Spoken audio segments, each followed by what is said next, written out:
سماوي هما وانساب مثل السلسبيل وحي من القصص التي دلت على الله الجليل قصص تجلت حبكة تالله ليس لها مثيل تالله ليس لها مثيل وحي من القصص الجميل يشفى به القلب العليل وقابيل iyo haabiil qisadoodii nebi aadam calayhi salaam iyo hooyadeen xawaa markii dhulkan loo soo dejiyey ee samada laga keenay dhulkan loo soo dejiyey waxaa lagu yidhi dhulkaasi u dega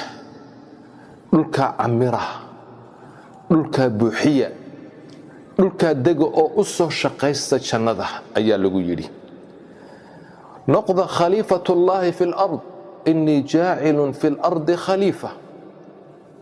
نبي آدم عليه السلام dhulkan ayuu yimid isaga iyo haweenadiisii aqal bay dhisteen way shaqaysteen way xoogsadeen xaawa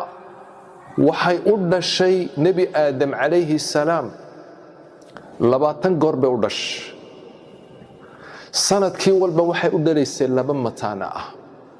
يعني 40 عيال أي ودشي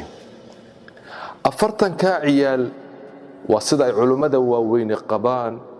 ابن حجر العسقلاني النووي مشهور كابن اسحاقنا وشاغي 40 عيال أي ودشي أمتانا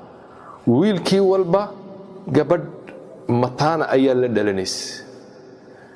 سي ترمان oy tafiirtu u timaado oy dadku u bataan dad kalena ma joogaan adduunka ilaahay nebi aadam wuxuu u fasaxay calayhi salaam oo loo ogolaaday inuu awlaadiisan isweydaar isku guuriyo